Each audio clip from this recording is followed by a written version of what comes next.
성탄 인사 한번 나누시죠. 메리 크리스마스. 네. 메리라는 말이 즐거운이란 뜻이고요. 크리스토가 그리스도라는 뜻이고 마스가 날이니까 부르면 즐거운 그리스도의 날입니다. 예수님이 탄생하신 오늘 성탄의 기쁨이 여러분에게 가득하시기를 바랍니다. 자, 오늘 요한복음에 나와 있는 성탄절 의미 두 가지를 좀 짧게 살펴보려고 합니다. 첫 번째는 오늘 말씀에는 말씀이 육신이 되어 오신 날, 예수님이 이 땅에 말씀이신 예수님이 육신이 되어 오신 날을 성탄절이라고 지금 말씀하고 있고요. 두 번째는 성탄절은 예수님이 어둠의 세상에 빛으로 오신 날이라고 말씀합니다. 이 두 가지가 어떤 의미가 있을까요? 여러분, 말씀이신 예수님이 육신이 되어 오셨다는 것, 그리고 어둠의 이 세상에 빛으로 오셨다는 의미, 어떤 의미인지 짧게 한번 살펴볼게요. 첫 번째는 성탄절은 말씀이신 예수님이 육신이 되신 날이 성탄절이라고 말합니다. 요한복음 1장 1절 2절을 한번 같이 보시죠. 태초에 말씀이 계시니라. 이 말씀이 하나님과 함께 계셨으니 이 말씀은 곧 하나님이시니라. 그가 태초에 하나님과 함께 계셨고, 천지를 창조하신 하나님은 말씀으로 창조하셨는데 오늘 본문은 말씀이 태초에 있었는데 그 말씀이 하나님과 함께 있었고 그 말씀은 곧 하나님이신데 그 하나님과 함께 계신 그 말씀이신 예수님이 이제 3절에 보시면 만물이 그로 말미암아 지은 바 되었으니 그것이 하나도 그가 없이는 된 것이 없느니라. 그래서 예수님이 바로 창조자이심도 선언하고 있습니다. 4절로 가시면 그 안에는 생명이 있다. 그 말씀 안에는 생명이 있다. 예수님 안에는 생명이 있다는 말씀이죠. 자, 이제 이게 도대체 무슨 뜻인가? 우리 이제 초등부 아이들은 더 이제 모를 것 같고 대체 이게 뭔 말이야 이렇게 궁금해하실 것 같은데, 왜 예수님이 오시는 게 말씀이신 예수님, 창조자이신 예수님이 땅에 오시는 게 왜 이렇게 중요한지를 이해하시려면 일단 창세기로 한번 돌아가 봐야 돼요. 창세기 1장에 천지를 창조하신 하나님은 말씀으로 천지를 창조하셨는데 생명이 충만했죠. 사람을 만드실 때에도 흙으로 빚어 만드신 다음에 코에 생명을 넣으셔서 생기를 넣어 생명이 되게 하셨다는 말씀이 나오잖아요. 그러니까 창조된 세상은 일단 죄가 없고요, 생명으로 충만한 완전한 세상이었습니다. 근데 문제는 그 세상에 죄가 들어오면서 이제 인간은 저주를 받게 됐고 심판을 받게 됐고 죽음이 찾아오게 되고 형벌이 따라오게 됐는데, 인생이 결국 하나님의 심판 앞에 놓여진 이것을 고치지 않으면, 변화시키지 않으면 인생에게는 희망이 없죠. 인류에게 희망이 없어서 예수님이 이 땅을 고치시기 위해서, 또 치료하시기 위해서, 또 우리의 죄를 용서하시고 하나님의 자녀됨의 권세의 자리를 회복시키기 위해서 이 땅에 오신 날, 이게 오늘 성탄절의 아주 중요한 의미입니다. 예수님 말씀하신 탕자의 비유에 보시면 탕자가 아버지의 집을 떠나 이게 먼 타국에 가 소랑방탕하는 장면이 나오잖아요. 자, 아들은 아버지를 버렸어요. 그리고 떠났어요. 그리고 호랑방탕해서 모든 재산을 다 탕진했는데 중요한 사실은 아버지는 아들을 떠나보내지 않았다는 거예요. 아버지는 아들을 기다리고 있었다는 거예요. 아버지는 아들을 용서하고 있었다는 사실입니다. 이게 하나님의 마음을 우리에게 보여준 것인데, 자, 다시 탕자가 돌아왔어요.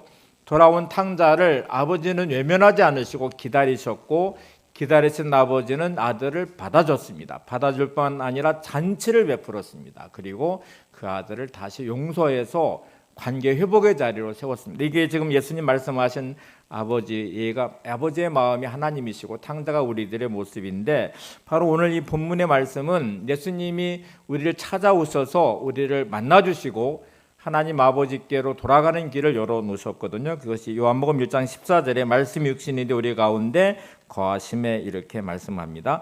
자, 성탄절은 왜 즐거운 그리스도의 날이냐면 예수님이 우리를 만나러 오신 날이기 때문에 즐거운 날이에요. 예수님이 우리를 구원하시려 오신 날이기 때문에 즐거운 날이에요. 우리를 만나고 구원하셔서 회복시켜 주시는 날이 성탄절이 이제 그 시작이잖아요. 자, 누가복음으로 가면 예수님이 태어나시는 장면을 이렇게 말합니다. 강보에 쌓여 구유에 뉘었다. 예수님이 태어나시는 장소가 마구간, 말의 마구간이었고, 예수님이 태어난 그 공간이 마구간 안에 말 구유, 먹이통 안에서 그래서 구유에 누였다는 말씀이 나옵니다. 마구간 하면 생각나는 이미지를 한번 보시면 똥오줌의 냄새가 진동할 것이고 또 그 안에 있는 이런 이렇게 얼마나 추한 모습들이겠어요. 근데 왜 예수님이 그 좋은 많은 장소를 놔두시고 궁궐도 아니시고 호화로운 저택도 아니시고 아니 그냥 평범한 집도 아니신 그냥 동물이 거처하는 마구간에 그리고 동물의 먹이를 먹는 그 구유에서 예수님이 태어나 거기에 누우셨을까? 이 땅의 모습이 그래요. 똥오줌으로 진동하던 죄의 냄새가 진동하는 게 세상이에요. 우리의 모습이 그래요. 우리의 내면 안에 죄의 온갖 오물들의 썩은 냄새들이 진동해요. 여러분 내 내면이 정말 깨끗하고 청결하고 거룩할까요? 내 안에 있는 온갖 죄된 모습들이 얼마나 많습니까? 탐욕과 욕망도 많고 이기적인 마음도 많고 질투하고 분노하고 미워하고 원망하고 내 안에 있는 이 더럽고 추악한 내 자신을 찾아오시는 예수님. 이게 성탄절 아주 중요한 의미입니다. 성탄절 이 땅에서 이 오물나는 죄에 가득한 세상 안에 태어나셔서 하나님의 영광이 가득한 세상으로 은혜와 진리가 충만한 세상으로 만들기 원하셨어요. 오늘 주님을 영접해야 될 가장 중요한 이유가 있다면 하나님 우리 가정에 온갖 미움과 분노가 가득 차 있고 때로는 시기와 질투가 있고 상처가 얼룩져 있기도 하고 서로의 마음을 아프게 하는 일들도 많고 하나님의 영광의 빛이 임해야 될 우리 가정에 어둠이 임하고 있고 눈물과 아픔과 탄식이 흘러가는 이 가정에 주님이 오시기를 원합니다. 주님이 우리 가정에 찾아오실 때 우리 가정에 하나님의 영광이 임하게 될 것이고 은혜와 진리가 충만하게 될 것입니다. 하나님 내 내면은 온갖 더러움으로 가득합니다. 죄로 얼룩져 있는 내 모습 안에 내 생각과 감정이 미움과 분노로 가득 차 있고 때로는 탐욕으로 가득 차 있고 거짓된 모습으로 때로 상처받은 마음으로 눈물을 흘리는 나를 찾아오시는 주님 마치 말 구유에 누이신 주님과 같이 오늘 나를 찾아오시면 오늘 이곳에 하나님의 영광이 임하게 될 것이고 은혜와 진리도 충만하게 될 것입니다. 자, 그러면 예수님을 만나는 사람들은 한번 어떤 사람들일까를 볼까요? 동방 박사가 예수님을 만났다고 그랬어요. 근데 동방 박사는 예수님의 탄생을 기다리는 사람들이었어요. 세상의 모든 사람들이 예수님의 탄생을 기다린 것도 아니고요. 예수님을 만난 것도 아닙니다. 오늘 예배하는 자리에 오신 여러분들은 오늘 예배를 사모하며 오셨을 것이고 주님의 탄생을 기뻐하면서 오셨을 것처럼 이렇게 준비하고 기다리는 동방 박사들이 예수님 아기 예수를 만나는 영광을 누렸고요. 아셀제파 빈누엘의 딸 안나라는 분이 있는데 과부가 된 지 84년이래요. 근데 그는 성전에서 매일매일 거하면서 금식하면서 다시 오실 메시아를 기다렸어요. 그리고 기다린 안나는 드디어 예수님을 만나게 됩니다. 로렌스 피터가 쓴 가장 좋은 친구 예수님이란 책에 나온 이야기 하나를 전해드려 볼게요. 가장 좋은 친구 예수님이란 책에 보면 한 집의 아들의 이야기가 나옵니다. 이제 엄마와 같이 지내다가 고등학교를 졸업하고 대학을 도시로 이제 가게 됐어요. 고등학교 다닐 때까지는 엄마와 함께 신앙생활을 잘했던 아이가 대학에 들어가서 혼자 이제 자취를 하게 됐는데 엄마가 이제 음식을 준비하고 또 뭐 아들에게 줄 것들을 이렇게 준비해서 이제 보따리를 싸서 아들의 집에 들어갔는데 아들은 학교에 가 있는 상태였고요. 이제 열쇠를 키를 딴 다음에 이제 열쇠를 따고 방에 딱 들어갔더니 온갖 퇴폐적인 그림들이 벽에 붙어 있는 거예요. 그리고 여기저기 널려져 있는 술병들도 보였어요. 아들이 도시에 와서 어떤 생활을 했는지를 금방 알 수 있었습니다. 아들은 엄마와 함께 지낼 때 그렇게 착했던 아들, 그리고 하나님을 예배했던 예배자였던 아들이 대학에 들어가 혼자 생활하면서 호랑방탕한 생활로 그리고 퇴폐적인 그림들이 붙어있는 그 방의 공간이 너무너무 가슴이 아팠어요. 엄마는 보따리를 풀어서 음식을 여기저기 놓은 다음에 밖에 외출을 나가서 집에 다시 돌아오고 편지 한 장을 써놓고 다시 내려갔어요. 그리고 중요한 것 하나를 했는데 그 벽에다가 퇴폐적인 그림이 가득 차 있는 그 방에다가 예수님의 사진 하나를 붙여놨어요. 그리고 그 아들에게 엄마는 너를 위해 기도한다 하고 이렇게 사랑의 마음을 전한 편지를 써놓고 아들에게 어떤 말도 하지 않은 채 내려갔습니다. 아들이 돌아와서 엄마가 가져왔던 음식을 보았고 편지를 읽었고 그리고 벽에 붙여놓은 예수님의 사진을 보았는데 어울리지 않는 그림이죠. 대표적인 그림들이 가득 차 있는 그곳, 술병에 널려져 있는 그곳에 붙여놓은 예수님의 사진. 그러나 엄마가 붙여놓은 사진을 차마 떼지 못하고 그냥 하루 이틀 생활을 하기 시작했는데 이 아들에게 변화가 일어났습니다. 예수님의 사진을 한 번 두 번 보기 시작하면서 어울리지 않은 그림들을 떼기 시작했어요. 그리고 술병을 치우기 시작했고 어느 순간부터 어둠에 있던 자신의 마음이 밝아짐을 느끼게 됐고 그는 다시 교회를 나가서 신앙생활을 시작했다는 게 이제 오늘 로렌스 피터인슨 책에 나와 있는 한 아들의 이야기입니다. 여러분 한번 잘 생각해 보세요. 엄마가 이 아들을 위해서 기도를 하고 있었죠. 그리고 아들의 호랑방탕한 모습이 너무 가슴이 아팠지만 그 아들을 책망하지 않고 사랑의 편지 한 장을 써놓았고 예수님의 사진 하나를 붙여놓은 그 어머니의 마음은 아들이 변화되기를 누구보다 소망했겠죠. 그리고 그 아들은 예수님의 사진 한 번 두 번 바라보면서 어울리지 않는 그림을 떼기 시작했고 그림을 떼기 시작하면서 술병을 치우기 시작했고 그리고 자신의 마음이 정결해지면서 다시 신앙의 자리로 돌아왔다는 내용이에요. 자, 이제 예수님을 보시면 일단 변화가 일어나죠. 예수님을 보시면 잘못된 나의 삶에 바뀌어지는 역사가 일어나게 될 것입니다. 하나를 한번 생각해 볼까요? 우리는 삶에 결핍이 존재해요. 내 삶이 잘 되기를 원하고 형통하기를 원하고 또 누구보다 행복하기를 원하지만 내 인생은 이런저런 일들 때문에 눈물을 흘릴 일이 많고 고통과 아픔이 많고 내 안에 있는 잘못된 길로 가고 있는 내 모습을 보면서 고쳐지지 않는 나의 삶의 현실이 내게 존재합니다. 근데 여러분 절망하지 마십시오. 실패의 원인이 어디 있냐면 주님을 떠나고 있는 나의 삶에 있어요. 이 아들이 엄마를 떠나면서 홀로 생활하면서 그는 허랑방탕한 길로 가기 시작했고 타락하기 시작했고 그리고 주님으로부터 멀어졌던 그 모습처럼 어느 순간부터인지 내가 스스로 인생의 주인인 것처럼 착각하기 시작해요. 여러분 내가 주인으로 타기 시작하면 주님은 내 마음에서부터 멀어지기 시작합니다. 여러분의 삶의 문제는 어디서 왔을 것 같아요? 할 수 없는 내가 할 수 있다고 착각하면서 살기 시작해요. 언제부터인지 내가 인생의 주인이 되어서 내 뜻대로, 내 생각대로, 내 감정대로 살아가기 시작해요. 근데 인생은 내가 주인으로 타면 놀랍게도 내 인생은 더 힘들어질 확률이 많습니다. 내가 내 인생을 책임질 수 없잖아요. 내 뜻대로 안 되는 게 인생인데 주인으로 타는 감정적인 내가, 연약한 내가, 무능한 내가, 무지한 내가 인생의 시간들을 경영해서 내가 살아가려고 하니 얼마나 많은 문제가 생기겠어요.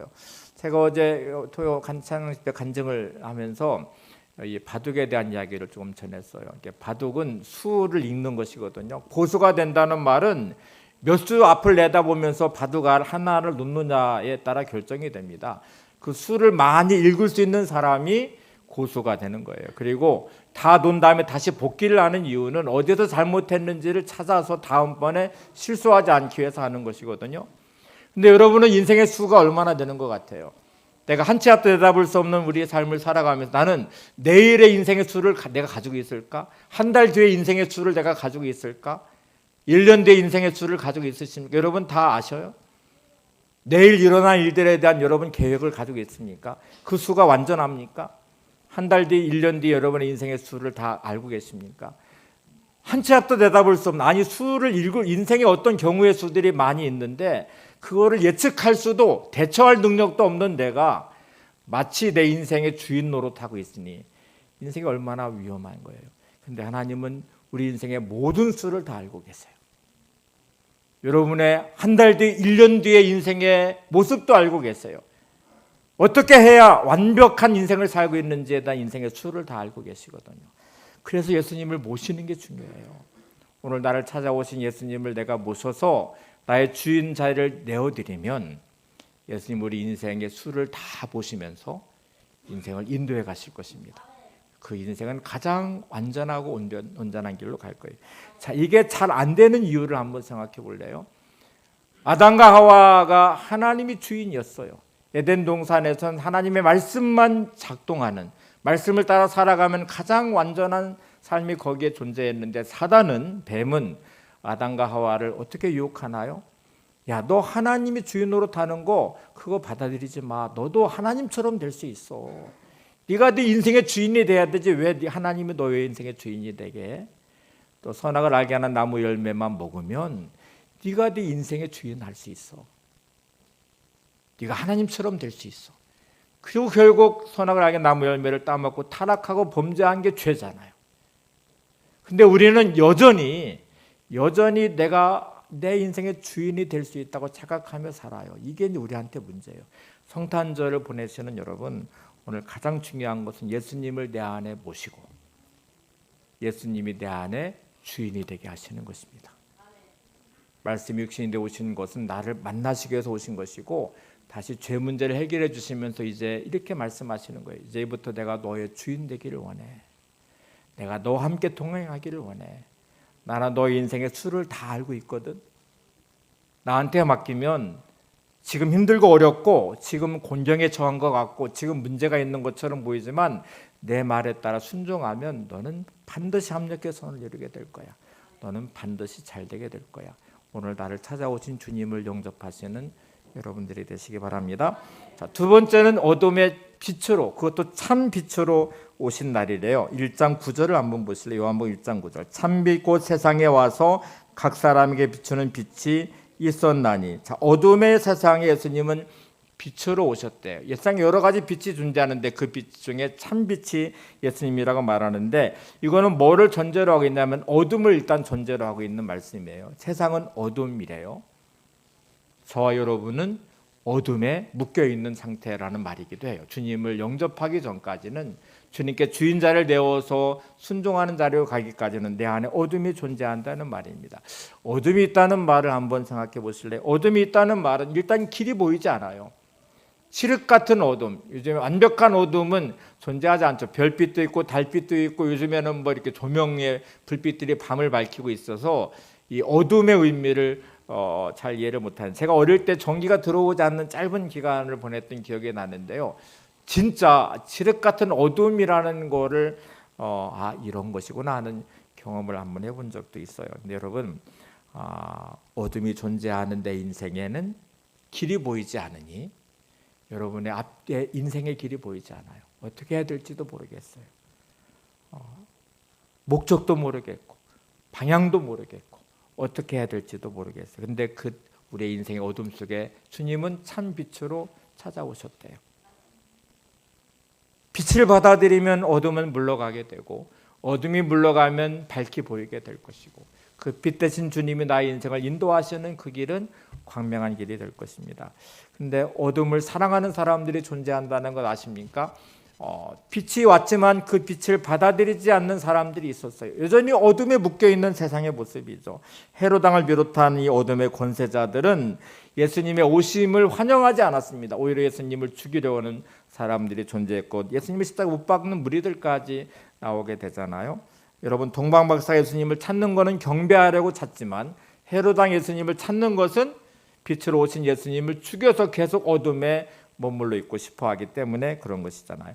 그래서 우리가 살면서 한번 잘 생각해 보시면 빛으로 오신 예수님이 내 안에 들어오시고 우리 가정 안에 들어오시고 내 삶의 터전 안에 들어오시면 되는데 어둠을 여전히 사랑하고 있고 어둠에 묶여있는 나는 우리의 가정에 이 미움의 어둠이, 분노의 어둠이, 상처의 어둠이, 사랑하지 못하는 이 어둠들이 내 삶의 터전 안에 거짓이, 탐욕과 욕망이 차지하는 어둠이 이거를 있어야 내가 살 것 같다고 생각해서 빛 대신 주님을 받아들이지 않아요. 영접하지 않아요. 그래서 여전히 어둠에 묶여있는 우리의 인생도 존재하고 우리의 가정도 존재하고 우리의 삶의 터전도 존재한다는 거 아십니까? 여러분은 정말 빛 대신 주님을 여러분의 가정에 영접하셨습니까? 요즘 빛으로 밝아지셨나요? 기쁨으로 가득하고 감사가 넘치고 찬양이 넘치고 서로의 사랑과 용서가 흘러가고 있으십니까? 여러분의 삶의 터전 안에 빛 대신 예수님을 영접하셨습니까? 거기에 진실과 공의가 존재하고 정직함이 있고 그리고 주님의 뜻을 이루고자 하는 헌신된 내 모습이 있고 주신 사명을 감당하는 사명의 자리로 있고 요한복음 1장 9절 11절을 보세요. 이렇게 말해요. 참빛 곧 세상에 와서 각 사람에게 비추는 빛이 있었나니 그가 세상에 계셨으며 세상은 그로 말미암아 지은 바 되었을 때. 이제 보세요. 세상은 그를 알지 못하였고 자기 땅에 오매 자기 백성이 영접하지 아니하였나니. 빛이 들어오면 어둠은 물러가는데 영접하지 않는데요. 빛을 배척하고 있대요.